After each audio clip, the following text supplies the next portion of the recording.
여러분은 말씀하시는 분을 거역하지 않도록 조심하십시오. 그 사람들이 땅에서 경고하는 사람을 거역하였을 때 그 벌을 피할 수 없었거든. 하물며 우리가 하늘로부터 경고하시는 분을 배척하면 더욱더 피할 길이 없지 않겠습니까?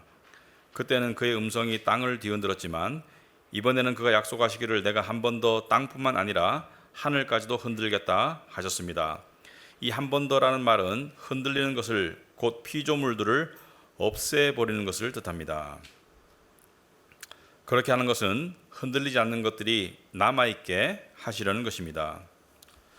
그러므로 우리는 흔들리지 않는 나라를 받으니 감사를 드립시다. 그리하여 경건함과 두려움으로 하나님이 기뻐하시도록 그를 섬깁시다. 우리 하나님은 태워 없애는 불이십니다. 아멘. 앉으시기 바랍니다. 기도하도록 하겠습니다. 하나님 아버지, 오늘 저희들을 또 예배 자리로 불러주셨습니다. 우리가 기도하고 또 찬양하고 또 찬양 듣고 이제 하나님의 말씀을 듣기를 원합니다. 특별히 하나님의 말씀은 우리의 삶을, 또 우리의 믿음을 향한 하나님의 은혜인데, 그것이 때로는 우리에게 커다란 거룩한 부담으로 다가올 때가 있습니다. 하지만 우리가 그것을 견디고 또 겸손함으로 받아들일 때 하나님이 뜻하시는 은혜가 우리에게 주어지기를 간절히 소망합니다. 하나님 아버지께서 이 시간 저희들의 마음이 말씀의 밑에 사로잡혀 와서 그 자리를 떠나지 않고 계속해서 말씀을 주목하고, 또 말씀의 단비도 마시지만 말씀의 꾸지람의 회초리도 맞을 각오를 하고 우리가 말씀을 받아들일 수 있도록 주님 도와 주시옵소서. 하나님께서 저희들의 생각을 주관하여 주시옵시고, 특별히 저에게 지혜를 주셔서 이 말씀을 우리 성도님들이 듣고 이해하고 또 받아들일 수 있도록, 그렇게 전할 수 있도록 주님 도와주시옵소서. 예수님 이름으로 기도합나이다. 아멘. 우리말에 대책이 없다 이런 말입니다. 대책이 없다 이런 말인데, 제가 오늘 이 설교에 앞서가지고 설교를 하려고 하니까 좀 마음에 좀 대책이 없다 이런 생각이 듭니다. 이렇게 무슨 말이냐면, 대충 이게 설교를 준비하면 뭘 전해야 되겠다 이런 이 생각이 있고, 또 일부 예배 했잖아요, 그죠? 한번 했잖아요. 그러면 지금 좀 적응이 돼서 무엇을 전해야 되겠다 이렇게 분명한 이 생각이 있고, 그 다음에 이렇게 그 마음의 준비가 딱 되는데, 계속 기도했어요, 그죠? 찬양하는데 계속 기도하면서 그런 생각이 들더라고요. 그냥 이대로 확 쓰러졌으면 좋겠다 이런 생각이 들더라고요. 대책이 없습니다. 그래서 대책이 없어서 제가 이렇게 미리 실토를 하는데, 하나님께서 은혜를 주셔가지고 여러분에게 좀 잘 전할 수 있기를 바랍니다. 자주 느끼는 감정은 아니지만 그럴 때가 있는 것 같아요. 자, 오늘 말씀은 우선 히브리서는 거듭해서 6장과 10장, 그리고 오늘 본문에서 거듭해서 뭘 말하고 있냐면 배교에 관해서 하나님께서 경고하고 있습니다. 배교, 그러니까 교회를 떠나는 것에 대해서 경고를 하고 있는데, 오늘 보시면은 여러분은 말씀하시는 분을 거역하지 않도록 조심하십시오 이렇게 말합니다. 말씀하시는 분을 거역하지 않도록 조심하십시오. 여기서 거역한다는 것은 배교를 말합니다. 실제적으로 말하면 교회를 떠나는 것을 말하고, 당시에도 히브리서가 쓰여진 당시에도 교회를 떠나는 사람들이 생겨났고요, 오늘날에도 교회를 떠나는 사람들이 많이 생겨나고 있고, 우리나라에도 지금 많이 생겨나고 있어요. 그래서 통계에 의하면 10년 전에 비해서 지금 현재 교회를 출석하는 인구가 약 반으로 줄었습니다. 엄청나게 줄었어요. 5년 전에 비해서 약 260만 명이 교회를 떠나갔습니다. 엄청나게 줄고 있어요. 지금 여러분들이 이 상상을 초월하는 속도로 교회를 출석하는 인구가 줄어들고 있고, 심지어 교회를 출석하는 사람들 중에서도 이단들도 많이 있어요. 그래서 현재 통계상 이제 교회를 출석하면서, 그러니까 이단이 아닌, 그러니까 겉모습을 봤을 때 이단이 아닌 교회를 출석하는 사람은 500만 명 이하로 줄었습니다. 10여 년 전에 1000만 명이라고 그러는데 많이 줄었어요. 그래서 거기에 대한 경고의 말씀이에요.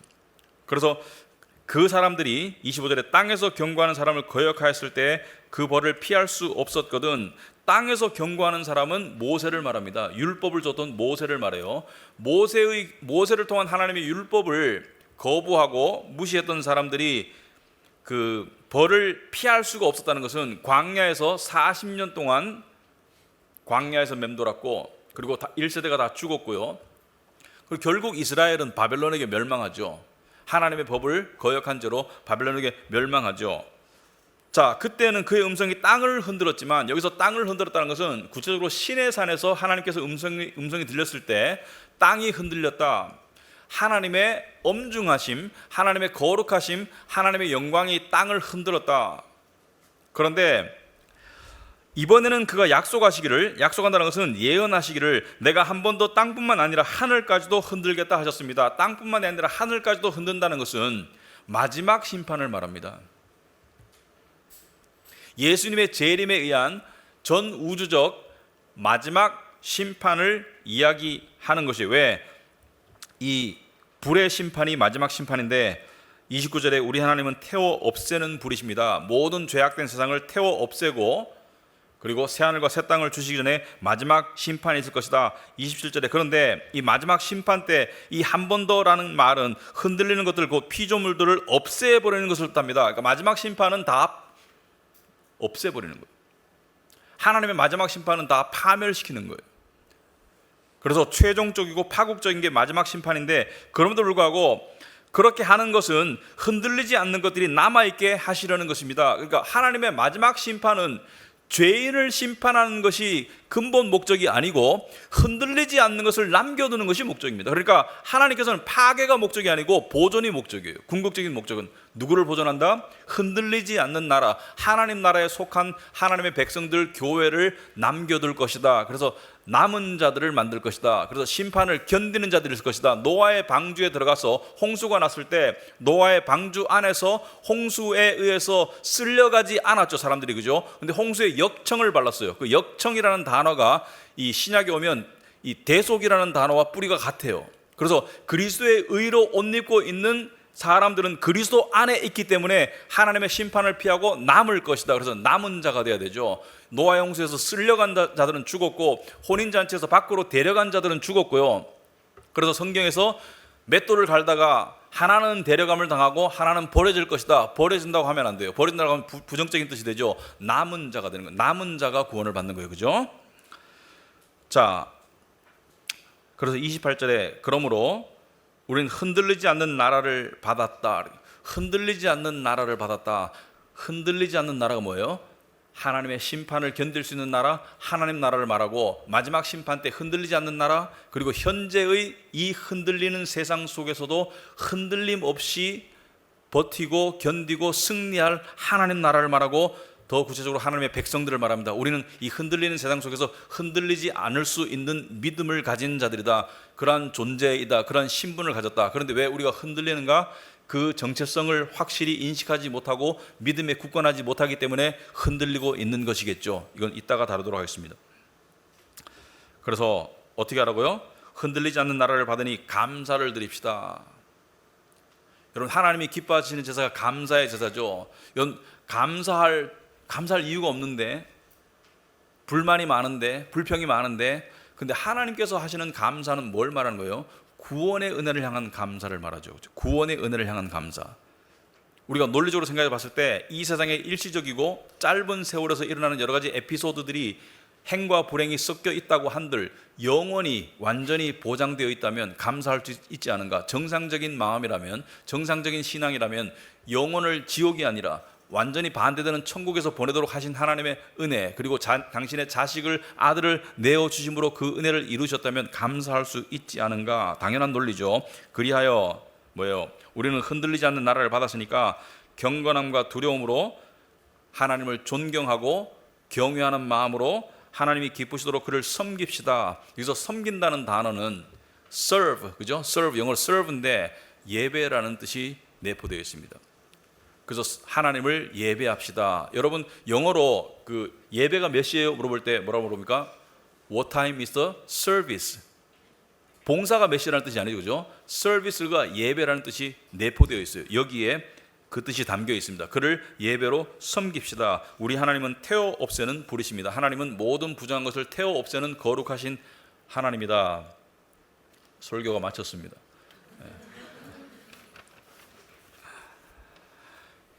이제 시작해야 돼요.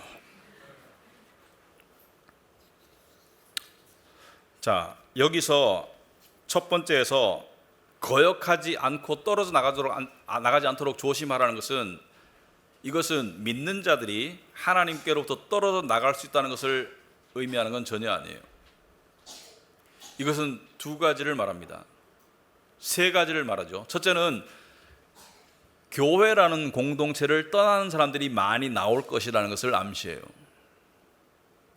당시에도 많은 사람들이 교회를 떠났고 오늘날에도 교회에 몰려올 때가 있고 떠날 때가 있는데, 우리나라에 7, 80년대는 교회에 몰려올 때였죠. 70년대부터 80년까지, 1970년에서 80년까지 10년간 기독교 인구가 4배 이상 늘었습니다. 그때는 교회 개척하면 다 교회가 성립되었어요. 그죠?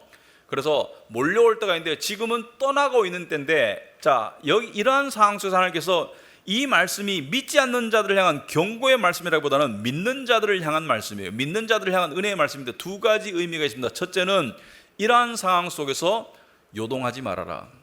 이러한 상황 속에서 부안대동하지 말아라. 교회를 많은 사람들이 떠나는데 우리가 외톨이가 되는가? 외톨이가 되는 게 아니고 남은 자가 되는 것이죠. 그죠? 그래서 동요하지 말고 위축되지 말고 부안대동하지 말아라. 왜냐하면 남은 자가 구원을 받는 거예요. 떠나면 안 돼요. 쓸려가면 안 돼요. 세상에 의해서 쓸려가는 것이죠. 육신에 의해서 쓸려가는 것이죠. 지지난주인가 제가 어떤 분한테 이런 얘기를 들었어요. 신앙생활을 열심히 하시던 분인데, 제가 잘은 모르지만 한 10년 이상 아는 분인데, 신앙생활을 열심히 하는 분인데, 목사님 질문이 하나 있는데요. 교회 꼭 나가야 돼요? 무슨 말씀입니까? 코로나 때 집에서 온라인으로 예배를 들으다 보니까 화장도 안 해도 돼요. 여자분인데 화장도 안 해도 되고 옷도 안 갈아입어도 되고, 그러니까 그렇지만 예배이기 때문에 좀 이렇게 그냥 옷을 잠옷 바르면 아니고 옷은 차려입고 소파에 앉아가지고 예배를 드리는 것이 시간 절약돼. 화장 안 해도 돼. 밖에 안 나가도 돼. 그리고 점심 이 먹으려고 막 이렇게 안 해도 돼. 그 다음에 2부 예배 안 드려도 돼. 너무 편하대요. 꼭 나가야 돼요? 제 아이들은 이미 안 나가고 있는데 저도 계속 유혹이 들어요. 부안대동하지 말아라는 뜻이죠. 믿는 자들을 향해서. 여러분, 문명이 대체할 수 있는 것과 대체할 수 없는 것이 있습니다. 그런데 예배는 우리가 산돌들로서, 하나님의 산돌들로서 이렇게 모였을 때 그 안에 성전이 형성되고 하나님의 임재가 있는 그러한 예배가 되는 것이지, 온라인 예배는 성령의 역사가, 물론 온라인 예배가 다 잘못된 건 아니지만 온라인으로도 은혜 받을 수 있지만 실제적으로 모이는 것을 대체할 수는 없어요. 대체해서는 안 돼요. 하나님의 뜻이 아니에요. 그래서 부안대동하지 말아라. 교회를 떠나는 사람이 있더라도 동요하지 말아라. 두 번째는 뭐예요? 우리는 성도의 견인을 믿죠. 성도의 견인이라는 것은 한 번 구원받은 사람은 하나님께서 끝까지 구원하신다. 그래서 구원받은 사람은 절대로 구원에서 이탈할 수 없다. 이탈하지 못한다. 그래서 예수님께서 아버지께서 내게 주시는 자는 모두 다 내게로 올 것이요. 요한복음 6장에 그 중에 하나도 내가 잃어버리지 않을 것이다. 아버지께서 보내시는 의지와 하나도 잃어버리지 않겠다는 예수님의 의지가 합산되고 성령님의 내주하심이 있다면 누가 이탈할 수 있겠어요? 그래서 하나님의 택하심의 명단과 천국 시민권자들의 명단은 정확하게 일치할 수밖에 없다. 왜? 하나님의 작정이고 하나님의 절대 주권의 예정이고 이것은 이탈할 수가 없고 예외가 있을 수 없기 때문에 그 성도의 견인을 하나님께서 이루실 것인데, 그 이루어가는 과정 속에서 우리를 단속하시고 우리를 끌고 가시는 하나의 방편으로 이러한 말씀을 하시는 거예요. 떨어지지 말라고 하시는 거예요. 떨어지지 않아요. 그렇지만 우리를 끌고 가시는, 성도의 견인을 이루어 가시는 하나의 방편으로서 이러한 하나님의 계명이 있는 것이죠. 자, 그런데 오늘 저희가 중점적으로 보려고 하는 것은 28절입니다. 제가 서두에 대책이 없다고 말하는 게 이 28절을 제가 중점적으로 전하고 싶은데 저는 무엇인지 알겠어요. 근데 표현을 잘 못할 것 같아요. 그리고 또 하나 염려되는 것은, 여러분 원액을 마시면 너무 이렇게 충격적이 되는 그런 것들이 있어요. 그죠? 원액을 마시면. 그래서 어떻게 합니까? 예를 들어서 술을 예를 들어 볼게요. 위스키 원액을 마시면 너무 도수가 세니까 거기다가 얼음하고 그 다음에 토닉 워터를 탈 때가 있죠, 그죠? 그래서 희석해서 마시면 잘 넘어가죠, 그죠? 거기다가 조금 이렇게 이 약간 레몬이나 맛을 넣으면 좀 더 잘 넘어가겠죠, 그죠? 물론 나는 원액을 좋아하는 사람도 있겠지만 그냥 들으세요, 그냥. 자, 그런데 제가 원액을 마셔보니까 쓰러질 것 같아요. 근데 여러분에게 원액을 갖다 내밀라고 하니까 여러분들이 쓰러질까 봐 걱정이 돼요. 이 말씀이 경건함과 두려움으로 하나님을 기뻐하시도록 그를 섬깁시다. 이거 원액 그대로 마신다는 것 너무 힘들어요. 여러분, 제가 지난주에도 설교하면서 이런 소리 했죠. 깨닫는다고 완성되는 게 아니라고. 깨달으면 출발점이 보일 뿐이지, 출발 라인에 섰을 뿐이지 갈 길이 험하다고. 근데 이것도 마찬가지예요, 그죠? 하나님을 향한 경건함과 두려움의 원천은 뭐냐면 하나님의 영광과 거룩입니다. 여러분, 하나님의 영광과 거룩을 알 때 하나님을 존경하게 되고 하나님을 두려워하게 되고 하나님을 경외하게 돼요. 경외라는 것은 거룩한 놀라움. 근데 하나님의 영광이라는 단어 또는 거룩이라는 말이, 영광을 예를 들면 영광이 그 원어상으로 카보드거든요. 카보드, 히브리 말로. 근데 이게 무슨 뜻이냐면 무겁다라는 뜻이에요. 이 하나님의 영광과 거룩이 무겁다라는 것은 나쁜 의미에서 무거움이 아니고, 짐이 무겁다는 그런 뜻이 아니고, 엄중하다, 높다, 위대하다, 무겁다라는 뜻이에요.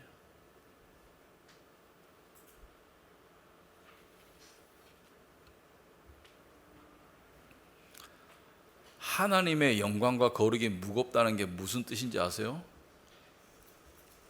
첫째 우리를 경악하게 하는 것은 우리가 그것이 무슨 뜻인지를 잘 모른다는 것과 알려고 하지도 않는다는 사실이 우리를 경악하게 합니다.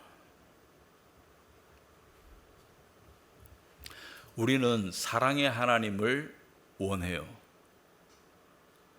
우리가 생각하는 하나님은 이게 이런 모습인 것 같아요. 그러니까 이 마음씨 좋은 산타클로스 할아버지, 내가 원하는 기도를 선물로써 주시는 하나님 아버지, 내가 간절히 원하는 것을 주시는 하나님 아버지. 또 어떤 사람은 하나님 좀 불편해, 뒷방 노인 같아. 명절 때 우리가 시골에 가잖아요. 그러면은 요즘은 그런 게 잘 없는데, 제가 한 40대까지만 하더라도 보면은 이 친척 일가들이 많이 모였습니다. 지금 금요가 많이 없어졌어요. 근데 가면은 매년 명절 때 보는 분인데 잘 알지는 못하는 약 80 넘어가는 노인들이 뒷방에 앉아 계셔, 한두 분. 근데 한 번은 들어갔다 나와야 돼. 들어가면 그냥 절하고, 아이고 야야 왔나 뭐 몇 마디 하고, 그냥 네 건강하십니까 뭐 어쩌고 몇 마디, 그냥 형식상 몇 마디 툭툭 던지고 난 다음에 빨리 뜨는 게 상책이야. 빨리 떡국 먹어야지, 그죠? 앉아있어 봤자 별 불편해, 어색하고. 하나님께 기도는 해야 되겠는데, 큐티는 해야 되겠는데, 그냥 빨리 끝내고 그냥 유튜브 들어가고 싶은 거지. 빨리 끝나고 싶은 거예요. 근데 하나님의 사랑은 원해. 하나님의 사랑을 원하는 게 아니고 사실 하나님의 선물을 원하는 거예요. 사실 솔직히 말하면 하나님의 사랑을 몰라요. 사실은 하나님의 사랑을 그렇게 원하는 사람은 하나님의 사랑을 아는 게 아니에요. 그러니까 하나님의 거룩과 영광을 모르고 하나님의 사랑을 알 수가 없습니다. 이게 이해가 잘 안 되시죠? 하나님의 사랑의 거룩의 무거움을 모르고, 하나님의 영광과 거룩의 무거움을 모르고 하나님의 사랑의 깊이를 알 수가 없어요. 왜냐하면 하나님은 한 분이신데, 마치 동전의 양면처럼 한 면은 영광과 거룩의 공의이시고 한 면은 은혜와 긍휼의 사랑이신데, 나는 동전의 한 면만을 가질 수 없잖아요. 양면을 다 가질 수밖에 없잖아요, 그죠? 근데 우리가 하나님의 거룩과 영광의 그 무거움과 엄중함을 경외하는, 두려워하는 그 마음이 없는 상태에서 하나님의 사랑을 느낀다는 것은, 그거는 좀 비꼬아 말하면 그냥 로맨틱한 노래 듣고 영화 보고 마음이 따스하거나 믿지 않는 사람들에게도 좋은 일 생기면 기분 좋은 거, 그걸 말하고 있는 거예요. 하나님의 사랑이 아닌 거예요. 그거는 어려운 거예요. 여러분, 기도 제목 중에 조나단 에드워드나 청교도 시대에 살았던 우리 믿음의 선배들처럼 하나님의 거룩을 더욱더 묵상하게 하옵소서, 이런 기도 제목 가지고 있는 사람 있어요? 제가 이런 말 안 하고 여러분들 종이 나눠주고 기도 제목 적으러 가면 대충 아마 자기가 지금 원하는 거, 일어났으면 좋은 거, 또는 힘든 거 견디게 해달라고, 또는 조금 신앙이 조금 좋으면 뭐 큐티 생활 좀 잘하게 해달라고, 이 정도 깔짝깔짝거리지 하나님의 거룩과 영광에 내가 매료되게 해주세요, 근접하게 해주세요.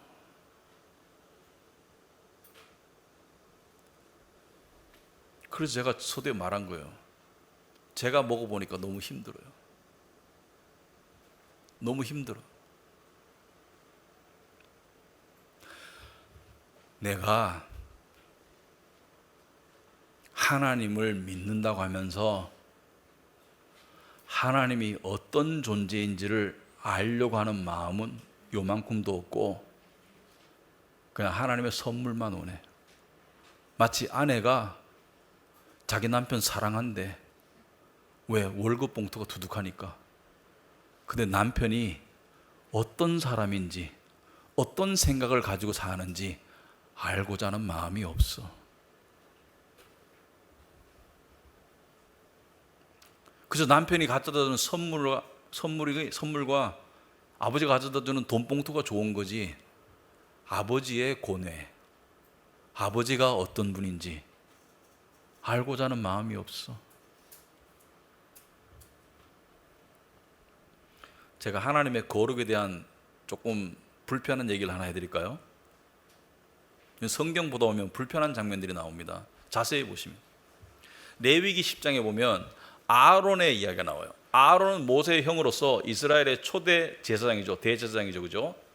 하나님께 예배를 맡은 자들이죠. 근데 아론에게는 네 아들이 있었어요. 근데 당시에는 레위 지파의 제사장의 자식들이 제사장을 했으니까, 그래서 네 자식이 있었는데 어떤 일이 있었어요? 첫째 아들과 둘째 아들 나답과 아비후가 성전에 가가지고, 하나님의 거룩한 성전에 가가지고 하나님께 향을 피워서 올려야 되는데 하나님이 명령하신 불이 아니고 이상한 불을 피워 올렸어요. 하나님의 거룩을 업신여기는 이상한 불을 피워 올렸어요. 이 불을 한번 올려볼까? 자기 마음대로 strange fire, 이상한 불을 올렸는데 그 즉시 하나님이 죽였어요. 하나님의 거룩을 업신여기고 둘 다 죽었어요. 그게 우리예요.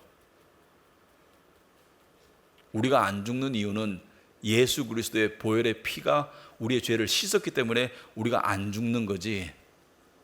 그런데 더 놀라운 것은 두 아들이 죽었는데 정상적이면 부모가 당황하거나 울거나 뭔가 가슴을 찢거나 뭔가 액션이 있어야 되잖아요. 액션이. 근데 레위기 10장 3절 오면 마지막에 아론이 뭐예요? 잠잠한다고 그러죠. 잠잠하다. 자식을 안 사랑해서 잠잠한 게 아닙니다. 하나님의 거룩의 엄중함이 어떠한 것인지 잘 아는 제사장이기 때문에 지금 발생된 상황에서 자식이 죽어도 울지도 않는 거예요. 그게 하나님의 거룩이에요. 그게 하나님의 영광이고요. 더 나아가서 모세가 뭐라는 줄 알아요? 6절에 보시면은 형 아론과 그의 나머지 살아있는 두 아들 엘르아살과 이다말에게 이르되 너희는 머리를 풀거나 옷을 찢지 말라. 머리를 풀고 옷을 찢는다는 것은 애곡한다는 뜻이거든요. 가족이 죽었는데 다 머리 풀고 옷 찢고 다 슬픔을 표현하는데 너희는 머리를 풀거나 옷을 찢지 말라는 것은 이 죽음에는 어떤 애도도 표시하지 말라는 거예요. 왜? 하나님의 거룩을 훼손했기 때문에. 그게 하나님의 거룩입니다. 그게 하나님의 거룩의 엄중함이에요. 그게 하나님의 영광의 무거움이에요. 이것이 어떻게 나타나야 될까? 그분을 섬기는 예배 속에서 나타나야 됩니다. 여러분, 우리 카비넌트 교회는 하나님이 법대로 하면 벌써 12번 타 죽었어야 돼요.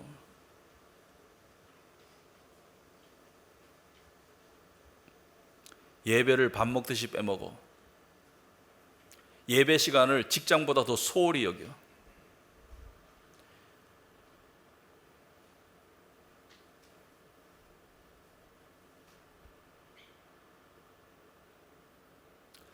그러고도 우리가 하나님의 거룩을 안다고요? 하나님의 거룩과, 잘 들어보세요, 하나님의 거룩과 영광의 엄중함과 무거움을 모르는 사람은 하나님의 사랑도 알 수 없고요, 그리고 단단한 믿음도 가질 수 없고 세상을 이길 수도 없어요. 왜? 다 연결되어 있어요.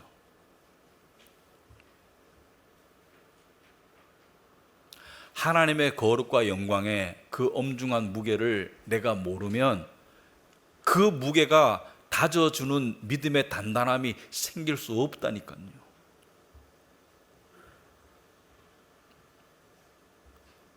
여러분 마음속에 목사님이 또 잔소리하니까 다음 주부터는 일찍 나와야지, 그거 가지고는 부족해요. 제 말이 뭐라고? 제가 누군데?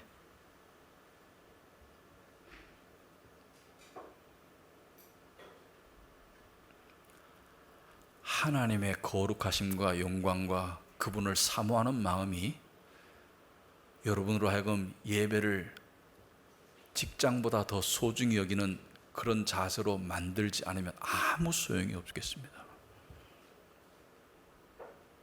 우리 교회 영어예배 오시는 외국인들 중에 이런 분들이 간혹 있어요. 연락이 옵니다. 미국 펜실베니아 무슨 오하이오 연락이 와요. 그리고 우리 교회에 대해서 다 설치해 보고 난 다음에 연락이 옵니다. 우리 교회가 잘나서가 아니고 우리 교회가 신학이 올바르다고 알려져 있거든요. 그래서 이렇게 말합니다.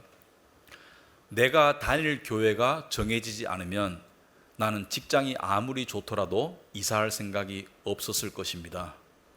나에게 직장이 한국에서 가르치러 오라고 연락이 왔는데 교회가 찾아지고 나니까 이제 가려고 결심했습니다. 그리고 오면은 그 교회에서 이메일이나 편지가 옵니다. 누구누구 성도가 카비넌트 교회에 가게 되었으니까 이 성도는 이러한 성도이니까 거기서 잘 받아주십시오.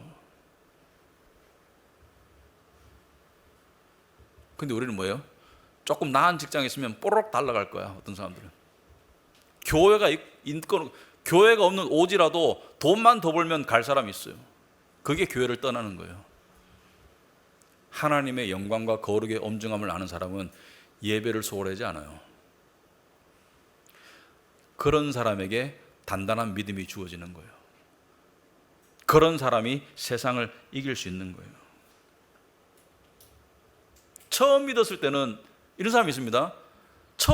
예수님 처음 믿었을 때 하나님의 사랑이 느껴지고 하나님이 너무 좋았는데 5년, 10년, 15년, 20년 지나니까 하나님이 옛날만큼 안 좋아. 첫사랑을 잃어버렸어. 이렇게 첫사랑만큼 하나님이 안 느껴져. 그 문제가 누구 때문인데?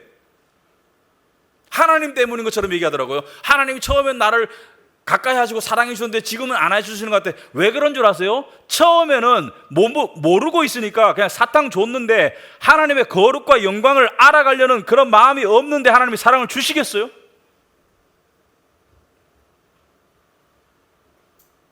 하나님은 소홀히 여김을 받지 않는다고 하셨거든요.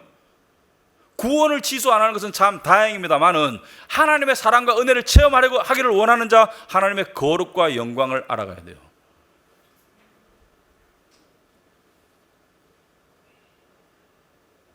근데요, 이 길이 너무 힘들어요.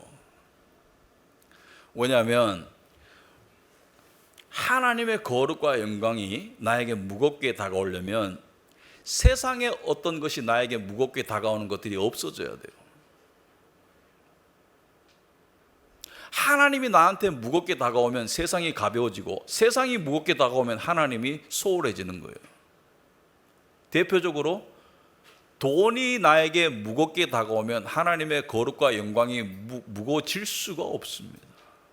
자식이 나에게 너무 무겁게 다가오면, 자식을 사랑하는 나머지 자식이 우상이 돼서 나한테 너무 무겁게 다가오면 하나님의 거룩과 영광이 나한테 무겁게 다가올 수 없습니다. 제가 분명히 말하지만 결혼이 나한테 너무 무겁게 다가오면 하나님의 영광과 거룩이 나한테 무겁게 다가올 수 없어요.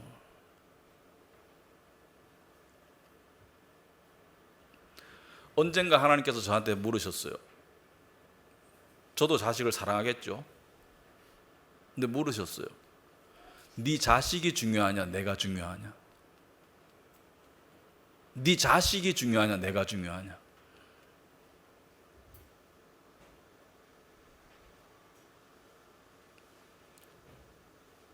자식은 누구 거예요? 그냥 내 몸을 빌려왔을 뿐이지 하나님 거예요.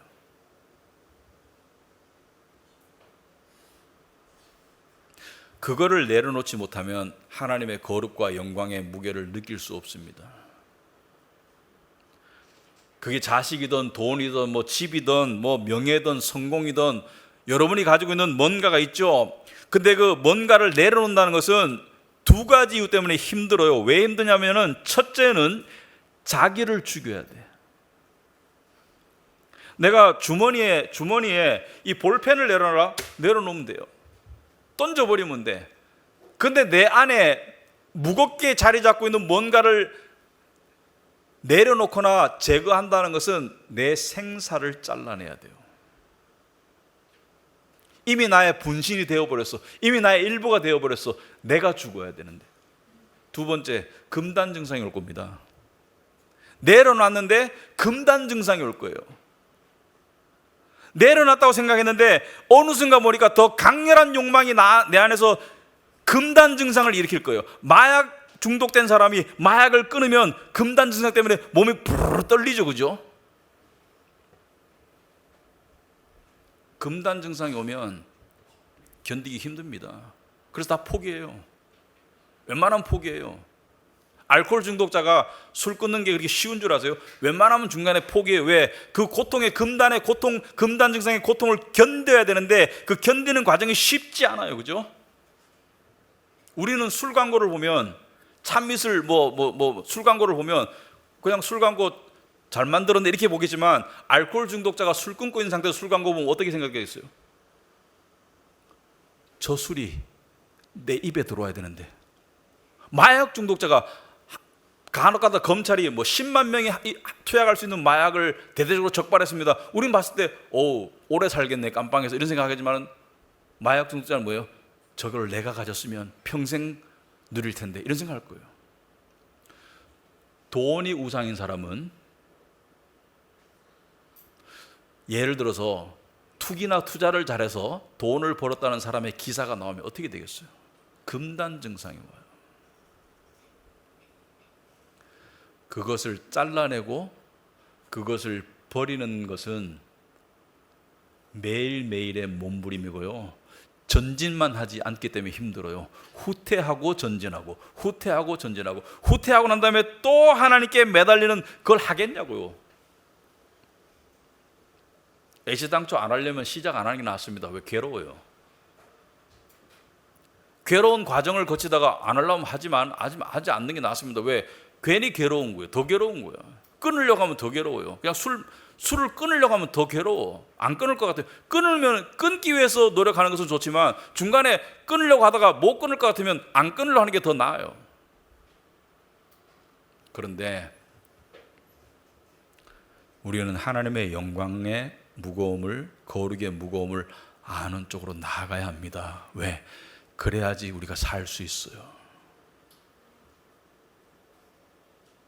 여러분, 진정한 신앙생활은 희귀한 거예요. 생각할수록 희귀한 거예요.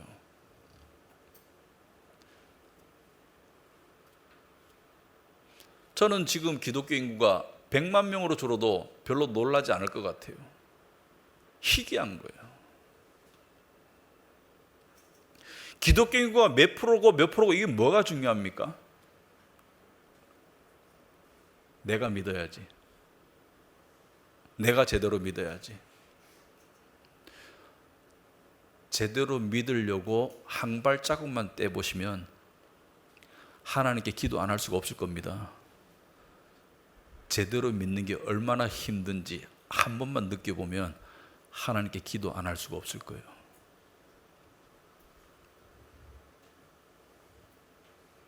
두 번째, 제대로 믿고 하나님의 거룩함과 엄중함을 아는 쪽으로 나아가는 사람은 하나님을 두려워하고 또 주변 사람을 섬깁니다.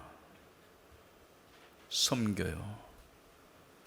제가 섬긴다고 했어요. 섬김 받는다고 안 했습니다. 주변 사람을 섬겨요. 여러분 스스로에게 물어보기 바랍니다. 하나님을 두려워하고 공경하는 사람은 겸손한 자세로 나가기 때문에 섬김으로 나가지 섬김 받는 쪽으로 나가지 않습니다. 섬김 받는 데 익숙해가지고 굴림하는 데 익숙한 사람은 하나님의 경외하심을 없는 거예요. 네 이웃을 네 몸과 같이 사랑하라는 그 계명이 그냥 듣기 좋은 이론으로 쑥 지나가는 것이지 내 마음에 없는 거예요. 결혼 생활 가운데 남편이 아내를 섬기고 아내가 남편을 섬기고 교회 지체들 가운데 형제자매 가운데 서로 섬기는 삶으로 나아간다는 것이 뭐예요? 섬기는 삶으로 나아간다는 게 뭐예요? 자기 부인이고 하나님을 두려워하기 때문에 그렇게 할 수 있는 거예요. 하나님이 원하시는 그 계명이기 때문에 그렇게 하는 거예요. 그런데 하나님의 영광과 하나님의 거룩에 대한 개념이 없는 사람은 육신의 반응대로 살아가는 거예요. 나를 섬겨라. 나를 섬겨라. 내가 주인공이야. 내가 잘 돼야 돼. 내가 편해야 돼. 나. 그거는 기독교가 아니고 미이즘. 내교예요. 내교.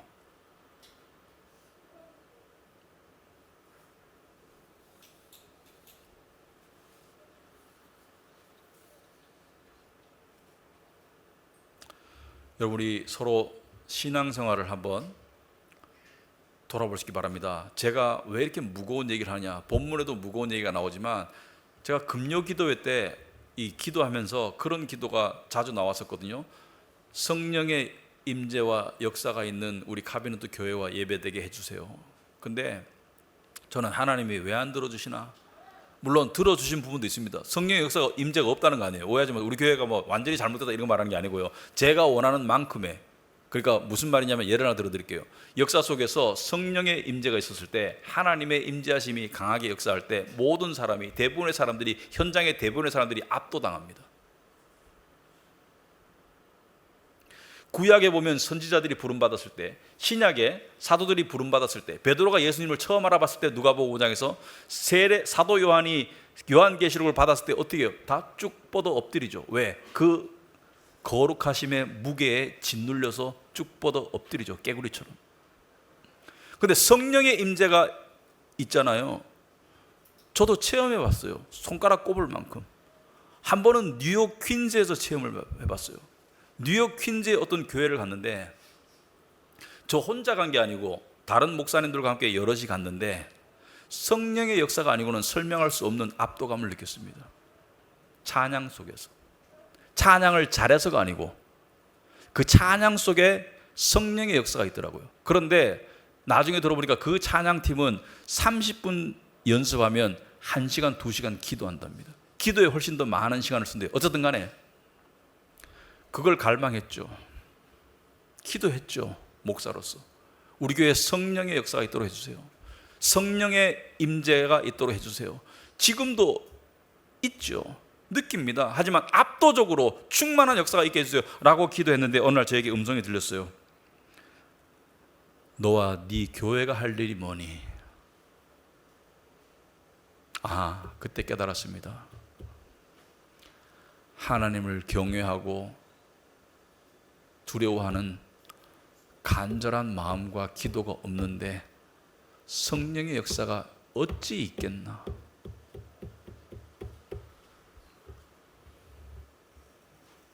스펄전 목사님이, 사실 스펄전 목사님도 스트레스 많이 받은 인생입니다. 50 몇 살에 돌아가셨는데 죽기 한 1, 2년 전에는 빨리 죽고 싶다고 말할 정도로 스트레스를 많이 받으셨어요. 그런데 스펄전 목사님에게 당신 목회의 성공의 비결이 뭐요? 그랬더니만 교회 지하실에 데려갔어요. 사람 가니까 거기서 성도들이 릴레이 기도를 하고 있는 거예요.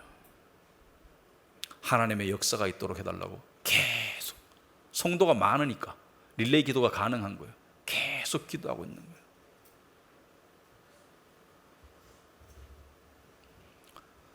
여러분, 사람을 가장 거룩하게 흥분시키는 것은 하나님의 임재입니다. 그게 우리에게 현저히 결여되어 있는 거예요. 그것을 위해서 기도하고 구하고 찾는 자들이 모일 때 하나님이 왜 안 나타나시겠어요? 하나님이 우리하고 숨바꼭질 하실 이유가 뭐예요? 하나님의 임재를 가로막고 있는 것은 하나님이 아니고 우리예요.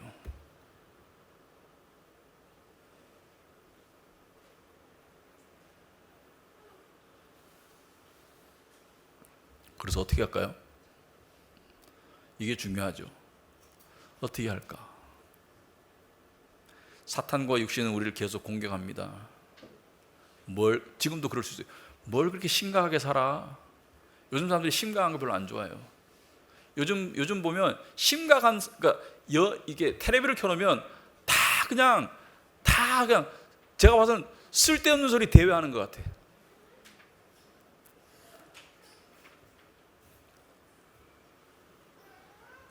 제가 미우새라는 프로그램을 봤거든요. 예를 들어서 좋아하진 않지만 제가 보면서 참 말들은 말들은 참 잘한다.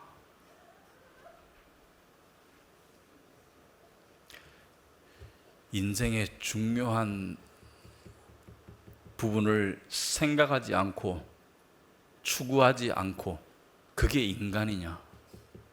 그런 문화를 조장하는 속에서 우리가 편승해서 살아가도 되겠나? 인간에게 가장 중요한 게 뭐예요? 하나님을 찾아내는 거예요. 너희가 나를 전심으로 찾으면 만날 것이다 그랬죠. 근데 너희가 나를 뭐예요? 전심으로 찾으면. 전심으로 찾으려고 한번 해보세요. 전심으로 찾으려고 하면 전심으로 찾지 않도록 만드는 수많은 일이 발생할 겁니다. 유혹과 쾌락과 걱정과 염려와 육신의 음성과, 그리고 어떤 때는 포기하고 싶죠. 왜? 기도 한 30분 했는데 별 효과가 없는 것 같아 라고 포기하고 싶죠. 그리고 뜬구름 잡는 것 같지 않아요? 뜬구름 잡는 것 같지 않아요? 눈에 보이는 것만 믿는 세상 속에서 눈에 보이지 않는 하나님을 찾는다는 게 뭐지? 첫째, 하나님을 찾는다는 게 뭐지? 하나님을 만난다는 건 또 뭘까? 눈에 보이지도 않고 설명할 수도 없고 증명할 수도 없는, 그러니까 세상 사람들에게 증명할 수도 없는 그거를 그 추상적인 것을 한다는 것 자체가 때로는 뭐예요? 내가 지금 바보짓 하는가? 이런 생각이 들 거예요. 그러나 하나님을 정말로 찾아서 만난 사람은 내 눈에 이 책이 책으로 보이는 것보다 더 분명하게 내 마음의 눈에 보이고 느껴집니다.